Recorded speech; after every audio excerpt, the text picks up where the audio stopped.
공시를 알아야 투자가 보인다. 여러분 안녕하세요. 공시투데이 이주연입니다. 안녕하세요. 이연아입니다. 네, 오늘도 기업들의 최신 소식을 발빠르게 전해드리는 공시투데이 시간이 돌아왔습니다. 흥미진진한 공시 이야기와 함께 재밌고 유익한 정보들 가득 담아왔으니까요. 끝까지 집중해보시면 좋겠습니다. 네, 또 새로운 소식과 함께 경제 트렌드 쏙쏙 뽑아 알려드릴 테니까요. 채널 고정해주시고 저희와 함께 해주시기 바랍니다. 본 방송에서 제공하는 정보는 투자 판단에 대한 조언일 뿐 주식의 가치와 상승, 하락에 대해서는 보장하지 않습니다. 그럼 공시투데이 공투 지금 시작합니다.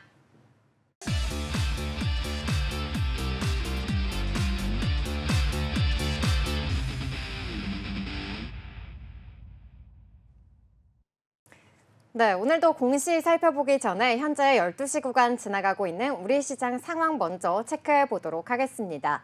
네, 간밤 미증시는 경기 침체 우려 완화로 인해서 나스닥과 S&P 500 모두 8거래일 연속 랠리를 이어갔습니다. 다우지수 역시도 5거래일 연속 상승하는 모습 보였는데요. 시총 상위 대형 기술주들도 역시 계속해서 오름세를 보였습니다. 이 가운데 엔비디아가 4%대 넘게 오르면서 시가총액 2위를 다시 탈환하는 모습 나타났고요. 또 AMD도 이 서버업체 인수 소식이 전해지면서 4% 넘게 오름세를 보이면서 반도체 섹터들이 전반적으로 강세를 나타냈습니다. 이렇게 미증시의 강세에 힘입어서 우리 시장도 오늘 반등할 것이라는 전망이 나왔는데요. 역시나 강보합으로 출발하는 모습 보였습니다. 먼저 지수 살펴보시면 현재까지 플러스권에서 움직이고 있는 가운데 현재 구간에서는 0.94% 오른 2699선, 2700선 지금 터치한 걸로 나타나고 있습니다. 다음으로는 수급 살펴보겠습니다. 오늘 외국인과 기관 하루 만에 매수 전환한 모습인데요. 외국인과 기관은 장 초반에 매도세를 보이다가 10시 반 구간 넘어서 매수세로 돌아서더니 매수 규모를 확대해 나가고 있습니다. 외국인은 987억 원, 기관은 257억 원 담아내고 있습니다. 시총 상위주 흐름 살펴보시면은 반도체 투톱 오늘은 엔비디아의 훈풍 이어받는 모습인데요. 삼성전자는 밑꼬리 달고 올라오면서 현재 8만 원 선을 향해 움직이고 있습니다. 1.5%대 강세를 나타내고 있고요. SK하이닉스는 윗꼬리를 달기는 했지만 오늘 3%대, 4% 가까이 오르면서 20만 원 선에서 움직이고 있습니다. 이어서 현대차도 1%대 강세로 움직이고 있습니다. 네, 이어서 코스닥도 살펴보도록 하겠습니다. 코스닥도 마찬가지로 코스피처럼 상승세 이어지고 있습니다. 지금 현재 1.18% 상승하며 786포인트 지나고 있는데요. 수급 상황도 살펴보도록 하겠습니다. 오늘 외국인 홀로 담고 있습니다. 329억 원 담고 있는 점 체크해 보시기 바랍니다. 오늘 동해 심해가스전 주관사 선정 입찰을 앞두고 대한고래 테마주들이 좀 강세인 모습 이어지고 있습니다. 화성밸브 10%, 또 성강밴드 8%대 상승세 이어지고 있습니다. 그리고 오늘 코로나 응급 환자 또 한 달째 6배 폭증한다라는 소식과 함께 진단키트, 음압병실 관련된 테마주들도 강세입니다. 일신바이오, 우정바이오 역시나 상한가 찍고 있습니다. 이어서 시가총액 상위 종목도 살펴보도록 하겠습니다. 오늘 알테오젠이 강합니다. 2.5% 강세 흐름 이어지고 있는데요. 자체 개발한 제조 방법이 미국 특허에 등록됐다라는 소식이 들려오고 있습니다. 오늘 30만 6천 원 기록하고 있습니다. 이어서 에코프로 그룹주들 좀 보합권에서 등락을 반복하고 있고요. 오늘 HLB와 엔캠 또한 보합권에서 강보합인 흐름 이어지고 있습니다. 네, 여기까지 우리 시장 흐름 체크해봤고요. 그럼 저희는 유가증권 시장에 올라온 공시부터 살펴보도록 하겠습니다. 네, 요즘 미증시에서는 워런 버핏이 어떠한 것을 팔고 또 어떠한 것을 사들였냐에 따라서 이 주가의 움직임이 나타나고 있는 모습인데요. 지난주 시장에서는 이 워런 버핏이 이끄는 버크셔 해서웨이가 애플의 주식 절반을 팔고 또 화장품 소매업체인 울타뷰티를 매수하면서 이 울타뷰티가 급등하는 흐름을 보였습니다. 울타뷰티는 우리나라로 치면 올리브영과 같은 곳인데요. 이 올리브영 사실 우리나라에서도 인기가 상당하잖아요. 네. 근데 해외에서도 마찬가지인가 봅니다. 네, 올리브영 이번에 역대 최대 분기 실적을 기록하면서 이 지주회사인 CJ의 주가 상승에 아주 핵심적인 역할을 했는데요. CJ 반기 보고서를 통해서 올리브영의 성장세와 또 기타 계열사 또 비상장사의 실적까지 자세하게 살펴보겠습니다. 그럼 CJ의 반기 보고서부터 확인해 보시고 이야기 이어나가겠습니다. CJ 반기보고서에 따르면 2분기 매출액은 10조 6,829억 원으로 전년 동기 대비 3.8% 증가한 걸로 나타났습니다. 2분기 연결 기준 영업이익은 YOY 기준으로 33.6% 증가한 6,664억 원으로 시장 전망치인 5,865억 원을 13.6% 상회했습니다. 이어서 상반기 누적 매출액은 전년 동기 대비 5.2% 늘어난 약 21억 1,188억 원으로 집계됐고요. 상반기 누적 영업이익은 약 1조 2,425억 원으로 전년 대비 50% 늘어난 걸로 확인됐습니다. 네, 이렇게 상반기 누적 영업이익과 또 2분기 실적이 굉장히 큰 폭으로 증가했다라는 소식 지금 방금 들려주셨는데요. 앞서 언급해 주신 대로 올리브영이 정말 우리나라뿐만이 아니라 해외에서도 굉장히 인기가 많다라고 알려주셨습니다. 그런데 저는 K푸드 인기도 굉장히 좋은 것 같아요. 관련 네. 계열사의 실적도 어떻게 나왔을까요? 네, 이번에 계열사들의 실적도 상당히 좋은 걸로 나타났습니다. 먼저 이 제일제당은요, 올해 상반기 해외 식품 사업 호조에 힘입어서 이 실적 반등에 성공한 걸로 나타났는데요. 이 CJ 제일제당은 올 2분기 매출 7조 2,387억 원, 영업이익 3,836억 원을 냈다고 13일에 공시했는데요. 전년 동기 대비 매출은 0.3%, 영업이익은 11.3% 늘어난 수치입니다. 영업이익은 시장 컨센서스를 2.7% 웃돌았고요. 상반기 누적 매출액과 영업이익은 각각 14조 4,546억 원, 7,595억 원으로 전년 동기 대비 1.1% 그리고 27.1% 증가했습니다. 해외 식품 사업 가운데서 유럽 시장 매출은 전년 동기 대비 57% 늘어났고요. 최대 매출처인 북미 지역에서도 주력 제품인 만두와 즉석밥 그리고 피자 등의 매출이 각각 28%, 24%, 12% 증가한 걸로 나타났습니다. 이어서 사료 첨가제 등을 생산하는 이 바이오 사업의 매출과 영업이익은요, 1조 564억 원 그리고 999억 원으로 전년 동기 대비 각각 1%, 17.4% 늘어나면서 약진했습니다. 또 매각 등을 추진해온 사료 제조 및 축산 자회사죠. 이 CJ 피드앤케어의 2분기 영업이익은 341억 원으로 3개 분기 만에 흑자 전환했습니다. 네, 역시 CJ 제일제당 굉장히 실적이 좋았는데요. 비비고 만두도 굉장히 유명했잖아요. 네. 그래서 그만큼 만두와 김에 또 실적이 굉장히 좋았던 것으로 파악이 됩니다. 이렇게 북미 시장에서의 수출만 좋은 걸로 알고 있었는데 유럽에서조차 이렇게 매출이 좋았다라고 말씀해 주셨습니다. 이뿐만이 아니라 이 CGV도 굉장히 좋은 실적을 가지고 왔다라고 제가 뉴스를 봤거든요. 이 부분도 네. 좀 살펴주시면 좋을 것 같아요. 네, CJCGV는요, 이 올해 2분기 연결 기준 매출액이 4,299억 원으로 전년 동기 대비 7.6% 상승했다고 밝혔습니다. 영업이익은 223억 원으로 36% 올랐는데요. 5개 분기 연속으로 영업이익에서 흑자를 보이고 있습니다. 이 같은 실적은요, 이 국내에서 영화 범죄도시 4 그리고 인사이드 아웃 2 등의 흥행으로 인해서 F&B와 다양한 MD 상품 등 고수익 사업의 매출 비중이 늘어난 걸로 풀이가 되고 있고요. 또 베트남, 인도네시아 등 동남아를 비롯한 글로벌에서 영화 시장이 회복하면서 실적에 기여를 하게 된 겁니다. 특히 베트남에서는요, 이 코로나 이전인 2019년 실적을 넘는 이러한 실적을 기록한 걸로 나타났습니다. 또한 6월 초 이 CJ 올리브 네트워크스의 신규 편입에 따른 효과가 영업이익에 반영되면서 수익성 개선으로 이어졌습니다. 네, 이렇게 국내뿐만이 아니라 해외에서도 이렇게 CGV의 실적이 굉장히 좋았다라고도 말씀해 주셨는데요. 우리 코로나 시기 때 OTT 굉장히 많이 봤었잖아요. 네. 그리고 또 요즘 TV 보는 시대보다 이렇게 OTT로 내가 보고 싶은 채널을 골라보는 그런 컨텐츠의 그런 시대가 온 것 같은데 CJ ENM 또 티빙을 가지고 있잖아요. CJ ENM은 또 어떻게 나왔을까요? 네, 이 CJ ENM의 2분기 매출액은요, 전년 동기 대비 11% 증가한 1조 1,647억 원, 영업이익은 353억 원을 기록하면서 흑자 전환했는데요. CJ ENM 측은 이 티빙의 유료 가입자 증가와 또 미국 스튜디오 피프스 시즌의 딜리버리 확대를 통해서 흑자 기조를 이어갔다고 설명을 했습니다. 2분기 티빙의 매출액은요, 1년 사이 41% 증가한 1,079억 원으로 집계됐는데요. 같은 기간 티빙의 유료 가입자 수는 전년 동기 대비 29% 늘어났습니다. 이 피프스 시즌은요, 애플 TV의 화제작이죠. 세브란스 시즌2 등을 공급했고요. 또 영국 BBC의 히트작 킬링 이브와 또 더 나이트 매니저의 유통을 전담해서 추가 수익을 창출했습니다. 또 상반기 화제의 드라마인 선제업고 튀어나 또 눈물의 여왕과 같은 이러한 드라마 등으로 인해서 글로벌 OTT들의 러브콜이 이어지기도 했고요.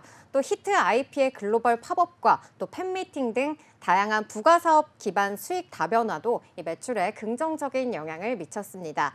이어서 영화 드라마 부문과 음악 부문은요, 매출이 각각 전년 대비 25.3%, 28.6% 증가를 했고요. 커머스 부분은 모바일 라이브 커머스 중심의 원 플랫폼 2.0 전략이 순항을 하면서 모바일 라이브 커머스 취급고가 전년 대비 무려 108%나 증가를 하면서 견조한 성장세를 이어가고 있습니다. 네, 여기까지 CJ 제일제당, CJ ENM 같은 이렇게 호실적을 발표한 기업들 살펴봤는데요. 비상장 자회사들도 그래도 좀 순이익 개선세를 이어갔다면서요? 네, 여기까지 우리 계열사들의 호실적을 살펴봤는데요. 비상장 자회사들도 이 순이익 개선세를 좀 나타낸 걸로 확인이 됐습니다. 올리브영 같은 경우에는 22% 그리고 푸드빌은 12.3%의 순이익 성장을 기록했는데요. 특히 올리브영은 2분기 매출 1조 2천억 원으로 전년 대비 24.8% 증가를 하면서 역대 최대 실적을 기록했습니다. 이 4개 분기 연속 매출 1조 원을 돌파하고 있고요. 순이익도 1,249억 원으로 22% 성장을 한 건데요. 외국인 매출 증가율은 약 60%로 추산이 되고 있고요. 이는 플래그십 매장 확대와 또 K뷰티 인지도 상승 덕분인 걸로 분석이 되고 있습니다. 온라인 매출은 35% 증가한 3,298억 원으로 전체 매출의 27.3%를 차지했습니다. 또 CJ 푸드빌은요, 그룹 내 캐시카우 역할을 아주 톡톡하게 해내고 있는 모습인데요. 베이커리 브랜드죠. 이 뚜레지로의 해외 실적이 성장을 하면서 2021년 적자를 끊어내고 3년 연속 흑자 행진을 이어가고 있습니다. 지난해부터 추진 중인 이 미국 공장이 완공이 된다고 하면은 해외 사업 확장에 더욱더 탄력이 붙을 걸로 전망이 되고 있습니다. 네, 이렇게 올리브영에서부터 또 CJ 푸드빌까지 짚어주셨는데 이 올리브영의 성장세가 굉장히 무서운 것 같습니다. 네. 이쯤 되면 또 CJ의 주가가 지난주에 좀 급등하기도 했었는데 앞으로의 전망도 어떻게 될까요? 네, 증권사 리포트를 통해서 하반기 전망 함께 살펴볼 텐데요. 먼저 DS투자증권에서는요, 이 CJ의 목표 주가를 기존 17만 원에서 18만 원으로 상향 조정했습니다. 먼저 이 DS투자증권에 따르면요, 올리브영은 PB 브랜드를 통한 일본 진출과 또 미국과 일본 중심 마케팅 강화를 통한 역직구물 강화 등 이 중장기적으로 높은 성장이 지속될 전망이라면서 북미에서 고성장 중인 푸드빌 가치도 재평가될 수 있다고 분석을 했습니다. 또 SK증권에서는요, 이 하반기에도 오프라인 외국인 관광객 증가와 이 편의성을 강화한 온라인 매출 확대가 유효하다고 보고 있고요. 또 지난 5월부터 일본 법인을 신설함에 따라서 기존의 성장세가 유지될 가능성이 높다고 보고 있습니다. 이에 이 CJ 올리브영의 24년 연간 매출액은요, 전년 대비 25.1% 늘어난 4조 8,289억 원, 순이익은 전년 대비 26.1% 증가한 4,380억 원으로 예상한다고 밝혔습니다. 단기간에 이 CJ와의 합병이나 또 이 상장 가능성은 낮다고 판단을 하고 있기 때문에 당분간 CJ 올리브영 기업 가치 상승분은 온전히 CJ 주가 상승으로 이어질 것이라면서 목표 주가 14만 원을 유지했고요. 마지막으로 하나증권에서는요, 이 올리브영의 2분기 영업이익이 컨센서스를 큰 폭으로 상회를 했다면서 이 CJ 푸드빌도 수익성 확대가 계속해서 이루어지고 있다고 이렇게 진단을 하면서 목표 주가 16만 원을 유지했습니다. 네, 여기까지 CJ 반기 보고서를 통해서 각 계열사들의 2분기 실적 자세하게 살펴봤습니다. 그럼 저희는 또 다른 기업으로 이어가 봐야겠죠?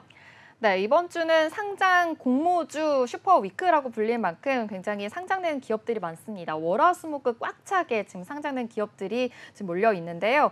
이렇게 상장되는 기업들로 인해서 수혜 보는 곳들이 있습니다. 물론 청약을 받아서 이렇게 공모주로 인해서 수익을 보는 우리 투자자분들도 계시겠지만요. 투자 종목 또 공모주 청약을 진행하는 증권가들로 또 수혜를 볼 수 있다라고도 볼 수 있겠는데요. 오늘 소개해드릴 유가 증권시장 기업은요, 신영증권입니다. 이 신영증권이 상반기 주춤했던 기업 공개 주간 업무를 또 속도를 내면서 견조한 실적을 이어갈 것으로 추정이 되는데요. 먼저 1분기 영업이익부터 살펴보도록 하겠습니다.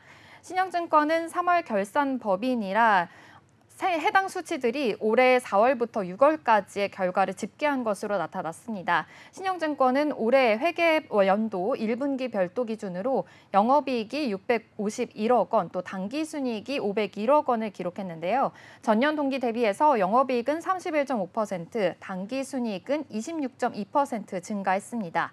직전 분기 영업이익과 또 당기순이익도 넘어서면서 실적 개선세가 이어진 것으로 보이는데요. 1분기 별도 기준 자본 총계가 1조 5,269억 원인 것을 고려하면 분기 ROE는 3.30%로 집계됩니다. 전년 동기 대비해서 0.05%포인트 증가한 수치인데요. 최근 5년 동안 1분기 ROE와 비교해도 선방한 수준입니다.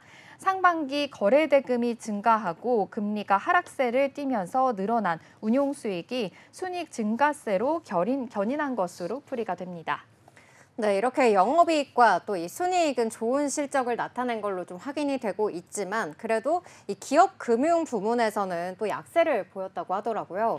네, 맞습니다. 이 상반기 증시 회복세에 따라서 이 위탁 매매 부분과 또 운용 부분 이익이 또 증가를 했는데요. 신영증권이 집중하고 있는 이 신탁 부분에서의 이익도 늘었습니다. 대형 증권사와 또 중소형 증권사의 실적 양극화가 좀 심화되는 상황에서 실적 개선에 좀 성공한 신영증권이지만요. 이 기업 금융 부분에서는 조금은 뒷걸음질 칠 모습으로 확인이 됩니다.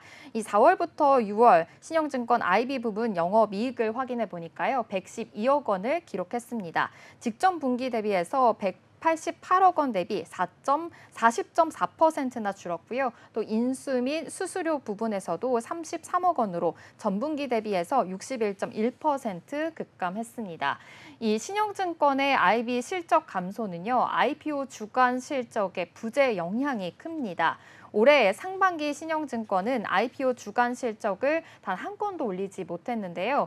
지난해 상반기 신영증권은 3건입니다. 544억 원 규모의 IPO 주간에 좀 성공했다는 것과 좀 대비가 되는 상황인데요.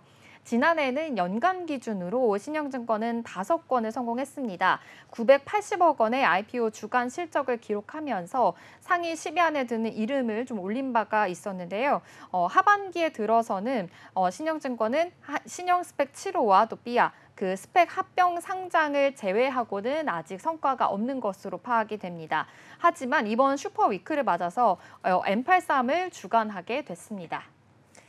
네, 우리가 공모주 청약을 하다 보면요. 이렇게 한 주, 두 주 네. 배정을 받을 때마다 이 투자자들의 기분도 좋지만은 또 증권사 입장에서도 이 수수료를 가져갈 수 있기 때문에 굉장히 또 많은 수익으로 작용을 하게 되는데요.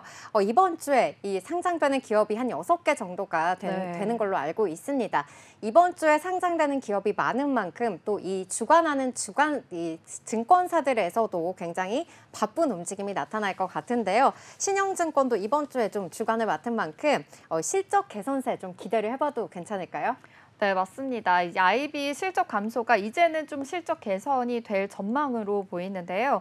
신영증권이 주관사를 맡은 M83이 오는 22일에 코스닥 시장에 상장할 예정입니다. 이 M83은 시각 특수효과 VFX 전문 기업인데요. 다양한 영화와 드라마 제작에 참여했습니다. 이 M83은요, 국내외 기관 투자자 대상으로 수요 예측에서 공모가를 희망법이 상단을 또 초간 16,000원으로 확정을 했고요. 일반 투자자 청약을 실시한 결과 638.5대 1의 경쟁률을 기록을 했습니다. 또 증거금은요, 약 1조 9,142억 원이 모아졌는데요.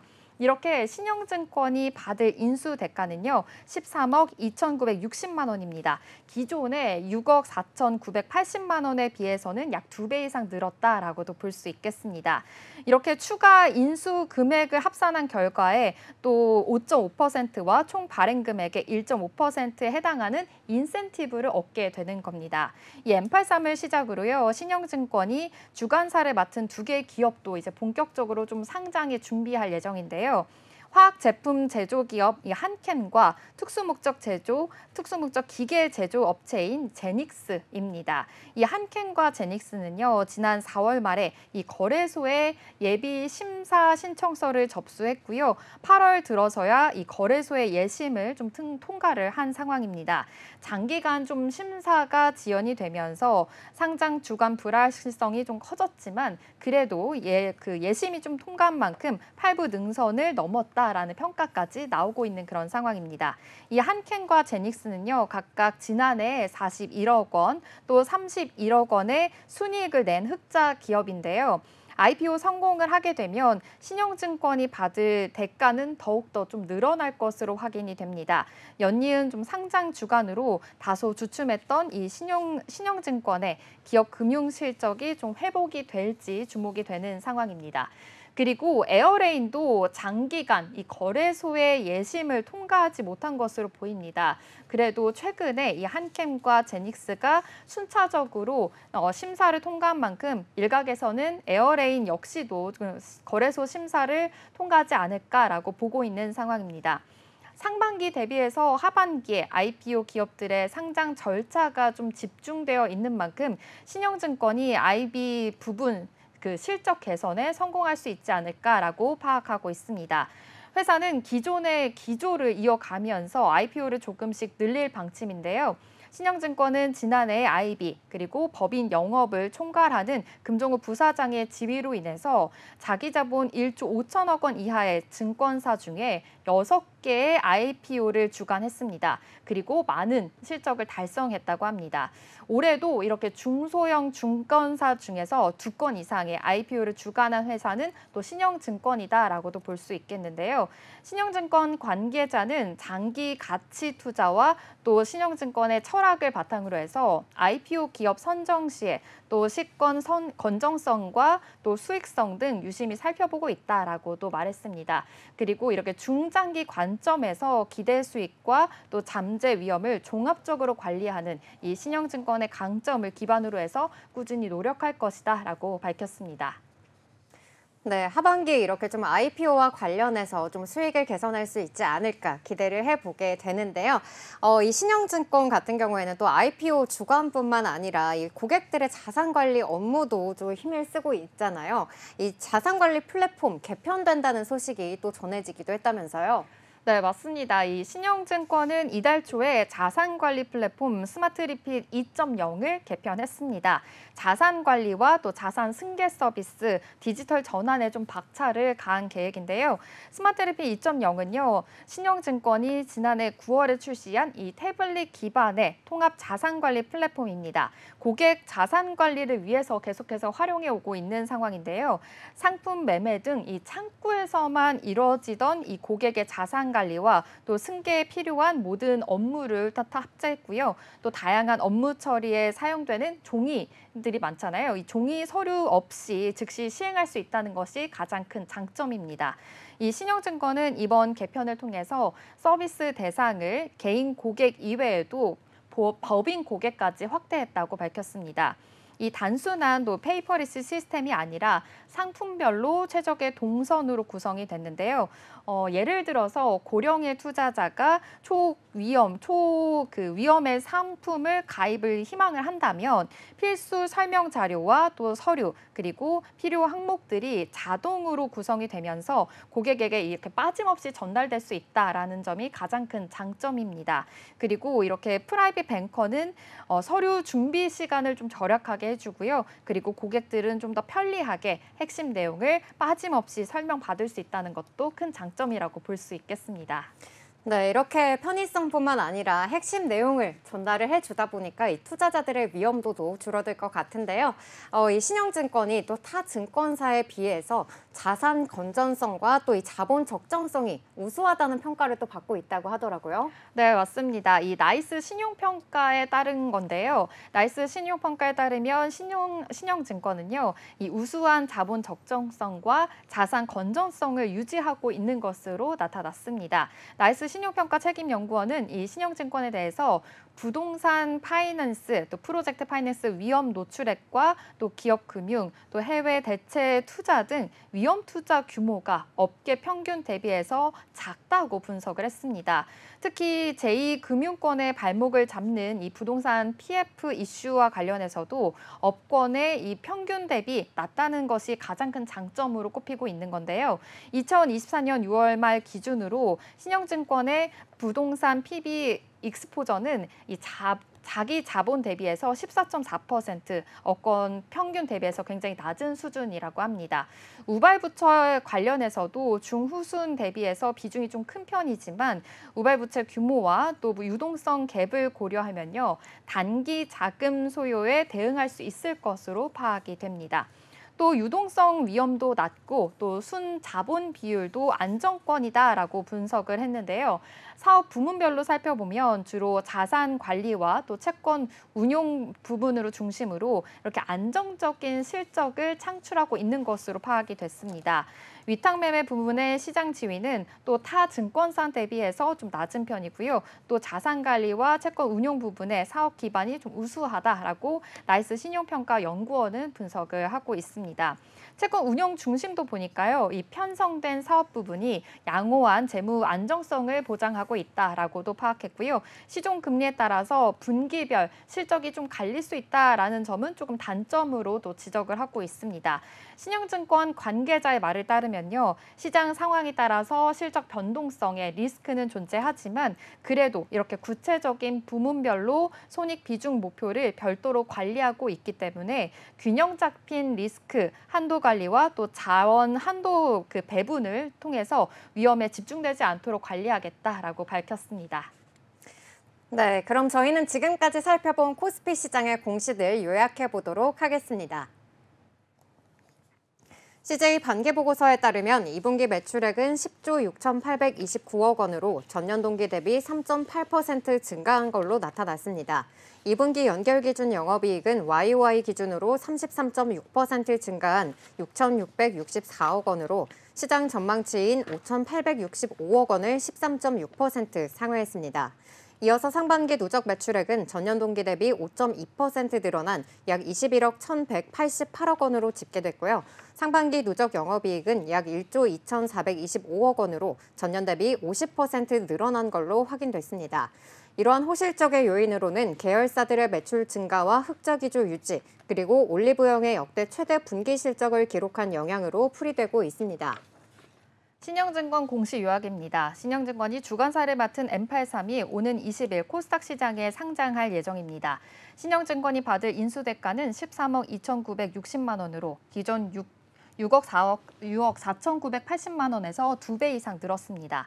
추가 의무 인수 금액은 합산한 금액의 5.5%와 총 발행 금액의 1.5%에 해당하는 인센티브를 얻게 됩니다. 신영증권은 시장 상황에 따라 실적 변동 리스크가 존재하지만 구체적인 부문별 손익 비중 목표를 별도로 관리하고 있다면서 균형 잡힌 리스크 한도 관리와 자원 한도 배분을 통해서 특정 부분에 위험이 집중되지 않도록 관리하겠다고 말했습니다. 그리고 이달 초에 자산관리 플랫폼 스마트리피 2.0을 개편했습니다. 스마트리피 2.0은 태블릿 기반으로 통합 자산관리 플랫폼으로 고객 자산관리를 위해서 활용해 오고 있습니다. 이번 개편으로 인해서 서비스 대상을 개인 고객 외 법인 고객까지 확대했습니다.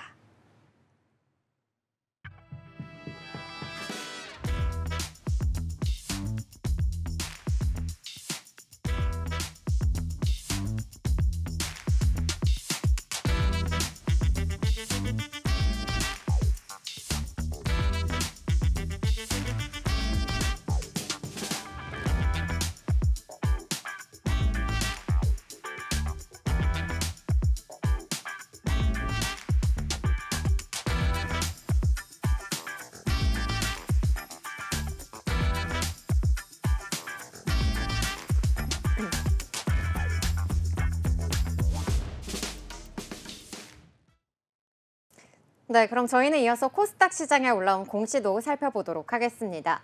자, 어제는 제가 이 펩트론과 관련해서 유상증자 소식을 전해드렸었는데요. 오늘 역시 유상증자와 관련한 공시를 살펴보려고 합니다.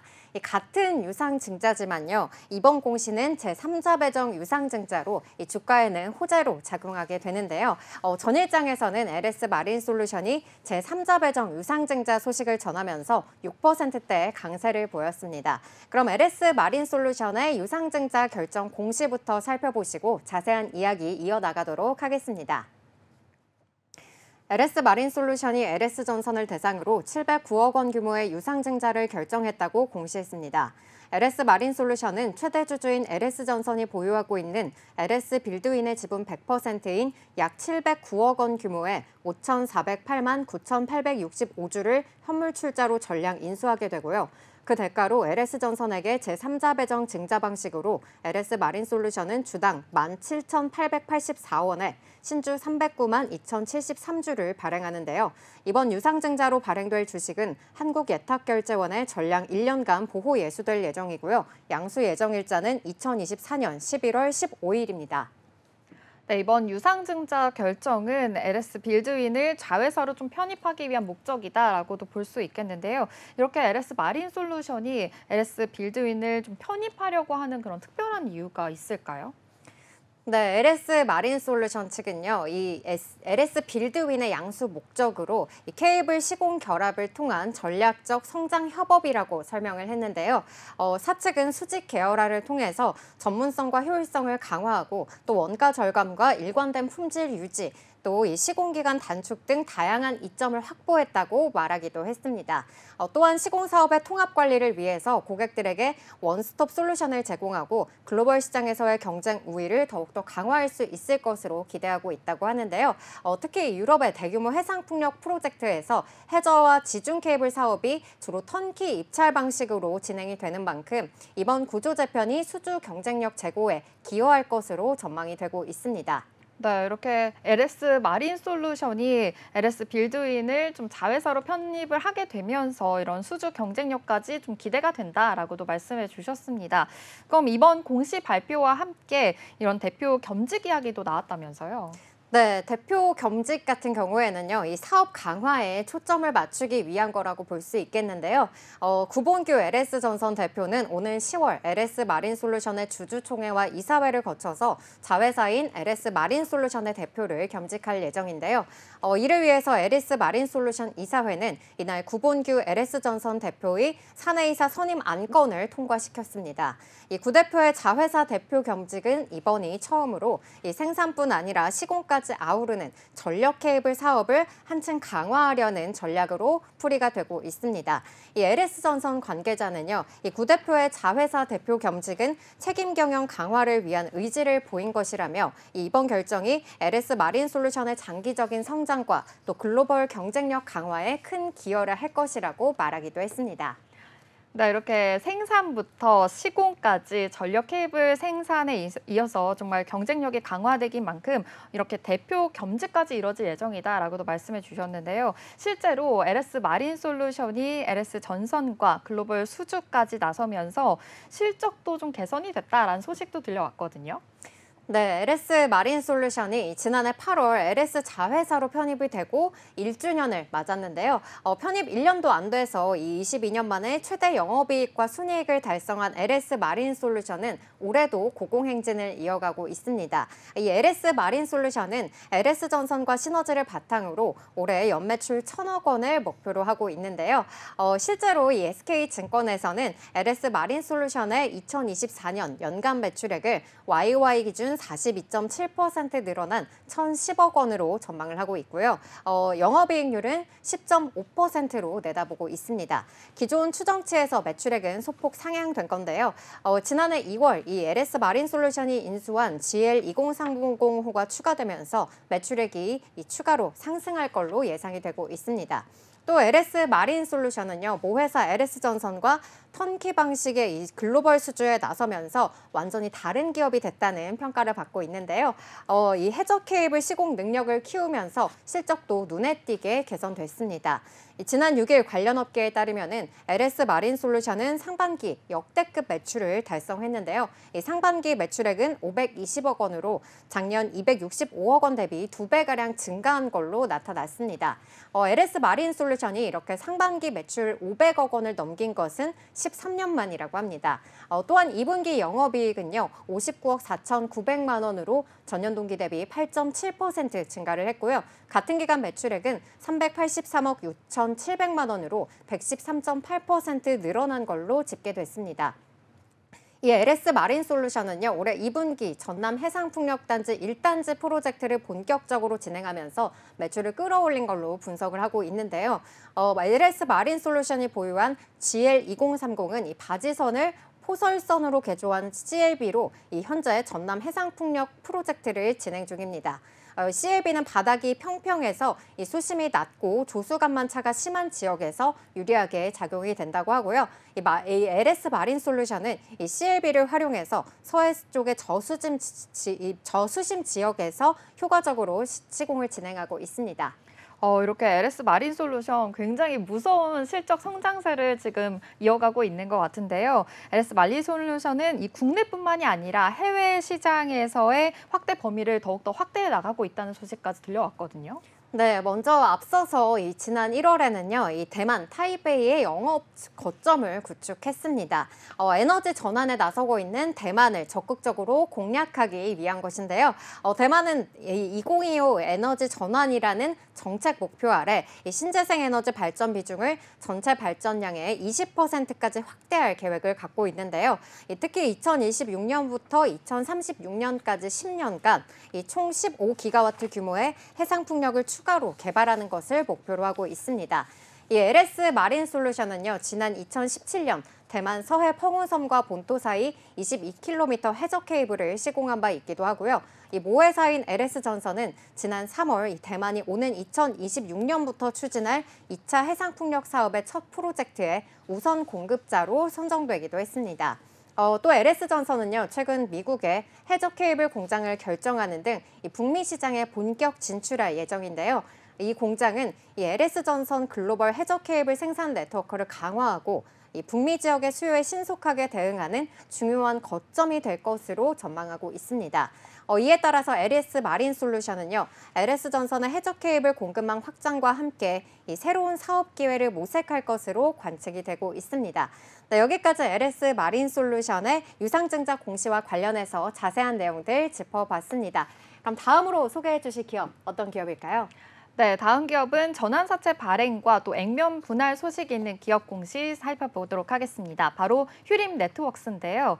먼저 어떤 기업인지 좀 소개를 해드리자면 휴림 네트워크스는 전자, 통신 분야 제조 및 서비스를 영위하고 있습니다. 이 안테나 사업부와 또 로봇 사업부, 인바운드 플랫폼 사업부를 구분해서 그렇게 사업을 영위하고 있다라고 볼 수 있겠는데요. 이 이동통신과 안테나를 주력으로 하고 있습니다. 이 안테나 사업은 이 국내 시장에서 경쟁 심화에 따른 가격 하락과 또 국내 시장 매출 의존도를 좀 탈피하고자 미국 시장을 중심으로 해서 일본과 유럽 등 해외 시장에서 매출을 좀 더 확대하고 있고요. 그것에 목표를 두고 있다라고도 볼 수 있겠습니다. 이 휴림 네트워크스는 우크라이나 재건 사업의 테마주로도 꼽히고 있습니다. 우크라이나 재건의 하나로 이 안테나 건설 수요가 좀 증가할 것으로 전망을 했는데요. 지난달에 우크라이나 젤렌스키 대통령이 러시아와의 전쟁을 좀 정결하기 위한 종합 계획을 연내에 마련하겠다라고 밝히면서 이거를 연속으로 상한가를 찍기도 했습니다. 먼저 오늘 주가 흐름부터 한번 살펴보도록 하겠습니다. 휴림 네트워크스 지금 현재 0.81% 하락하며 24,450원 지나고 있는데요. 지금 현재 약보합을 보이고 있는 상황입니다. 지난 3월에는 95% 비율의 무상 감자를 결정하면서 20% 급락하기도 했었는데요. 440원까지 내려가면서 최저가를 경신했었습니다. 하지만 액면가 500원을 보통주 20주로 동일한 액면 주식 1주로 무상 병합한다는 방식으로 진행을 했었고요. 매매 정지 기간은 5월 19일까지였습니다. 이후에 7월 코스닥 시장에 좀 많이 오른 종목까지 좀 선정이 되면 되면서 9일 하루간은 매매 정지가 되는 그런 사건도 있었습니다. 네, 이 휴림 네트워크스 한동안 이 우크라이나 재건 테마로 좀 많이 언급이 됐었잖아요. 휴림 네트워크스 또 전환사채 발행한 이슈도 있었다고 하더라고요. 네, 맞습니다. 휴림 네트워크스는 이 400억 원 규모의 제5차 전환사채 발행을 결정했습니다. 타법인 지문 취득 자금으로 300억 원, 또 운영 자금으로 100억 원을 사용할 계획인데요. 만기일은 2027년 10월까지로 표면 이자율이 0%, 만기 이자율은 3%로 정해졌습니다. 이번 5회차 전환사채 전환가액은 1,641억 원이며 또 전환 가능 주식 수는 375만 9,044주입니다. 전환 가능한 기간은요, 내년 8월 2일부터 2027년 7월 2일까지입니다. 전환 사채를 통해서 확보한 자금을 또 기존 사업 운영 자금 및 또 신규 사업을 위한 자금으로 활용할 예정이고요. 신사업 확장과 또 회사의 성장에 집중할 계획이다라고 밝혔습니다. 이 시비 발행 대상자는 팔란티어 투자조합 1호, 또 폴라리스 투자조합, 주미코리아 조합 등입니다. 네, 표면 이자율은 0%이기 때문에 당장 이 채무 상환 부담은 좀 적을 것으로 보이고 있는데요. 이 3년 내로 또 기업 가치를 올리지 못할 경우에는 이 부채 부담 계속해서 좀 커질 것 같은데요. 맞습니다. 아무래도 좀 부채 부담이 커질 전망입니다. 이 발행 대상자가 모두 전환 청구권을 행사하지 않을 경우 이 400억 원을 좀 고스란히 갚아야 되는 그런 상황인데요. 지난 1분기에 휴림 네트워크스의 자산 총계는 523억 원에 불과했습니다. 또 아울러서 지난 2년 동안 좀 적자를 연속해서 기록한 바가 있었는데요. 휴림 네트워크스 총 자산의 76.23%에 달하는 금액을 좀 외부 자금으로 조달한 것입니다. 특히 올해 1분기 연결 기준 유동 자산을 보니까요. 128억 원이었고요. 현금성 자산은 46억 원에 불과한 수준이었습니다. 그래도 올해 1분기 또 부채 비율은 24.66%로 그래도 최저치를 좀 기록하기도 했었거든요. 그런데 이번에 이렇게 400억 원의 전환사채 발행으로 인해서 부채 총액이 이 104억 원에서 504억 원으로 좀 급증하게 된 겁니다. 부채 비율도요. 부채 비율도 119.69%로 상승할 예정이고요. 또 통상 부채 비율이 이렇게 100%를 넘어가게 되면 좀 안정적인 수준은 벗어났다라고 봐야 되는 그런 상황으로 보입니다. 네, 현금성 자산이 이렇게 46억 원에 좀 불과한 수준으로 낮은 수치를 보이고 있는 데다가 이번에 전환사채 발행으로 인해서 이 부채 비율까지 좀 올라갔다고 하니까 좀 안정성적인 측면에서는 굉장히 불안감을 보이는 투자자들도 있을 것 같은데요. 이렇게 좀 부채 부담이 커진 만큼 또 실적도 잘 나와야 될 것 같거든요. 이 실적 부분에서는 어떠한 상황일까요? 네, 좀 자세히 살펴보겠습니다. 이 휴림 넥스트웍스가 안테나 사업 그리고 로봇 사업, 여행 사업을 영위하고 있는데요. 이 안테나의 경우에는 간만우 제품, 그 브랜드 제품을 SK텔레콤과 또 KT, 유플러스 등 국내 이동통신 3사를 비롯해서 해외 글로벌 통신사에 공급을 하고 있습니다. 기존 주력 사업인 이 안테나 사업 부문은 캐시카우 역할을 분명히 하고 있지만 최근에 매출이 좀 하향세로 접어들었는데요. 이 안테나 사업 부문 매출은 2022년 170억 원에서 지난해 156억 원으로 좀 감소했습니다. 또 로봇 사업도 보니까요. 지난 2022년 최대 주주가 휴림 로봇으로 바뀌었고요. 또 지난해 매출부터 좀 매출이 나오기는 시작은 했지만 그래도 11억 원을 기록하면서 아직은 좀 미미한 수준이다라고 봐야 되겠습니다. 그리고 여행 사업도 보겠습니다. 여행 사업 부분 좀 빠르게 매출이 줄고 있는 상황입니다. 2021년까지만 해도 104억 원에 달했었는데요. 2022년 좀 코로나를 겪으면서 그래도 41억 원, 또 지난해에는 7억 원으로 2년 만에 좀 계속해서 급감하고 있다라고도 볼 수 있겠습니다. 이렇게 올해 그 면세 사업, 유통 사업을 좀 본격화해서 수익성을 개선하겠다라는 포부까지 밝히긴 했지만요. 그래도 좀 약간 다소 연계성이 좀 부진한 상황이다, 떨어진 상황이다라고도 볼 수 있겠습니다. 화장품 브랜드 월더마와 함께 이렇게 국내 유통 계약을 맺고 있는데요. 화장품 사업에 좀 진출한다라는 포부까지 밝히긴 한 상황이지만요. 화장품 사업으로 해서 연간 150억 원의 추가 매출을 좀 기대하고 있다라고도 볼 수 있겠습니다. 이렇게 실적 부진으로 인해서 휴림 네트워크스는 올해 상반기 유상증자와 전환사채 등으로 좀 빈번하게 자금을 계속해서 조달을 지속하고 있는 상황인데요. 신규 사업에 대한 성과 아직까지 좀 불확실한 상황입니다. 휴림 네트워크스는 지난 7월 1일에 제3자 배정 유상증자로 운영자금을 약 10억 원을 조달을 했었는데요. 앞서 20일에는요, 제3자 배정 유상증자로 약 50억 원을 좀 타법인 증권 취득 자금으로 마련하기도 했습니다. 제3자 배정 대상자는 최대 주주인 휴림 로봇을 비롯해서 최대 주주 특별 관계인 휴림 에이텍과 또 파라텍이 참여를 했습니다. 네, 이 휴림 네트워크스의 여러 가지 사업 부문의 매출을 살펴봤는데요. 뭐 안테나도 그렇고 또 이 로봇, 네. 뭐 여행 다 매출이 좀 지지부진한 모습을 보이고 있다는 점 확인을 해봤습니다. 여기에다가 좀 현금 흐름이 좋지가 않기 때문에 계속해서 좀 유상증자를 발행한다든지 또 전환사채를 발행하면서 이러한 부분들에 의해서 좀 투자자들이 계속해서 불안감을 느끼고 있을 것 같은데요. 또 이러한 가운데 지난 2일에는요, 휴림 네트워크스가 시간 외 매매에서 좀 급등하는 모습을 보였습니다. 이는 액면 분할 소식 때문이라는 이야기가 나왔는데 어떤 걸까요? 네, 맞습니다. 지난 2일에 전일 시간 외 매매에서 휴림 네트워크스 주가가 종가보다 2.22% 오른 27,650원에 거래를 마쳤는데요. 시간의 거래량은 1,191주였습니다. 말씀해 주신 대로 이렇게 주식 분할을 결정했기 때문인데요. 유통 주식수 증가로 주식 거래 활성화를 목적으로 주식 분할을 결정하게 된 것입니다. 휴림 네트워크스는 기존 사업 전문성을 키우고 사업 다각화와 또 주식 거래 활성화를 위해서 임시 주주총회에서 주식 분할 승인과 또 정관 일부 변경 등을 안건으로 상정을 했습니다. 기존 1주당 가액 500원인 주식 248만 7,106주가 이 가액 100원인 주식 1,423만 5,530주로 증가하게 된 건데요. 이달 29일부터 9월 19일까지 신주권 상장을 위해서 주식 매매가 좀 일시적으로 정지될 예정입니다. 투자 판단에 참고하시기 바랍니다. 휴림 네트워크스 관계자는요, 앞으로 이렇게 사업 다각화뿐만이 아니라 주식 분할 등을 통해서 유통 주식수 증가에 따른 거래가 좀 활성화가 되고 앞으로 기존 사업과 신사업을 비롯한 좀 접목한 기술을 통해서 고도화된 회사로 좀 성장하겠다라고 전하기도 했습니다. 지금까지 휴림 네트워크스 전환사채 발행과 또 액면 분할 소식 전해드렸습니다. 네, 그럼 저희는 지금까지 살펴본 코스닥 시장에 올라온 공시 요약해 보도록 하겠습니다. LS 마린솔루션이 LS전선을 대상으로 709억 원 규모의 유상증자를 결정했다고 공시했습니다.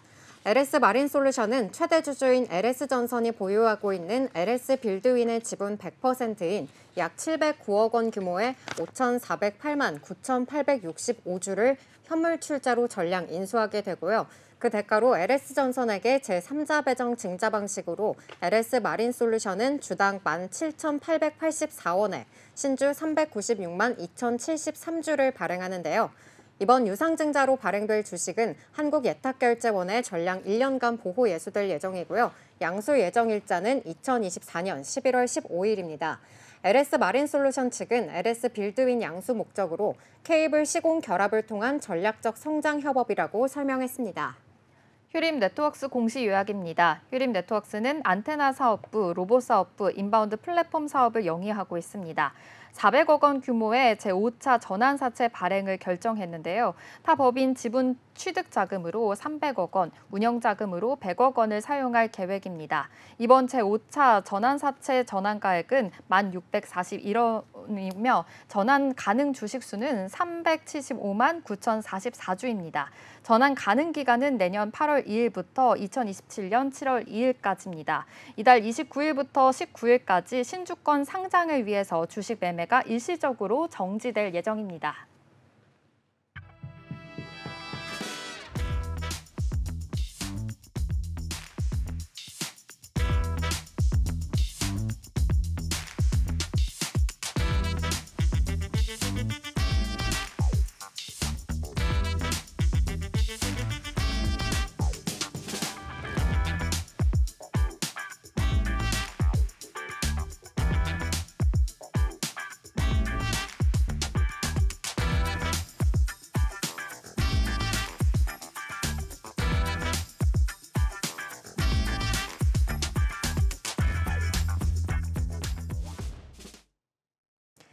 네, 오늘 준비한 공시투데이는 여기까지입니다. 오늘 전해드린 기업 공시와 소식들 여러분의 투자에 도움이 되셨으면 좋겠고요. 내일은 더욱더 알찬 내용으로 찾아뵙겠습니다. 네, 공시투데이 다시 보기는 네이버 유튜브 채널을 통해서 가능합니다. 본 방송에서 제공하는 정보는 투자 판단에 대한 조언일 뿐 주식의 가치와 상승, 하락에 대해서는 보장하지 않습니다. 네, 그럼 오늘도 성공 투자에 한 걸음 더 나아가시길 바라면서 공시투데이는 내일 12시에 계속됩니다. 시청해주신 여러분 고맙습니다.